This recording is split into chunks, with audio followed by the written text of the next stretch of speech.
Praise Lord. നല്ലൊരു പ്രഭാതം ദൈവം നൽകി തന്നെ നമുക്ക് സ്തോത്രം ചെയ്യാം. ഈ രാവിലെ സമയത്ത് ദൈവത്തിൻ്റെ പരിശുദ്ധാത്മാവ് നമുക്ക് നൽകുന്ന ആലോചന യെശയ്യാ പ്രവാചകന്റെ പുസ്തകം 12-ാം അധ്യായം 2-ാം വാക്യം.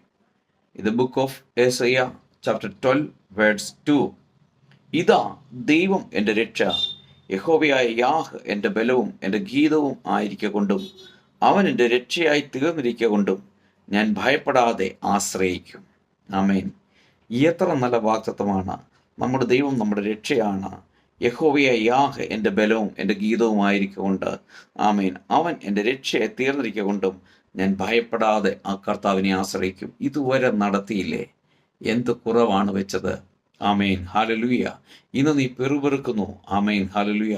എന്നാൽ നിന്റെ ജീവിതയാത്രയിൽ ഇതുവരയ്ക്കും കൂടെ ഇരുന്നത്, ജീവൻ നഷ്ടപ്പെടാതെ അനർത്ഥങ്ങൾ, കഷ്ടങ്ങൾ, വേദനകൾ, നിന്ദകളും അപമാനങ്ങളും പ്രതികൂലങ്ങളും സകലരാരും തള്ളപ്പെട്ടപ്പോഴും എൻ്റെ യേശു കൂടെ ഇരുന്ന് വഴി നടത്തി. അങ്ങനെയെങ്കിൽ ഈ വചനം വിശ്വസിക്കുക, ഉറപ്പിക്കുക.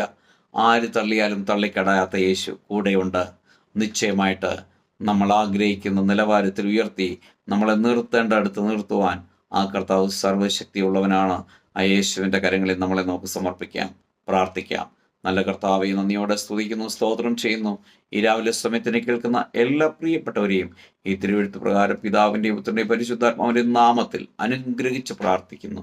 പ്രാർത്ഥന ഘടനായി സ്തോത്രം യേശുവിൻ്റെ നാമത്തിൽ പിതാവേ, ആമേൻ.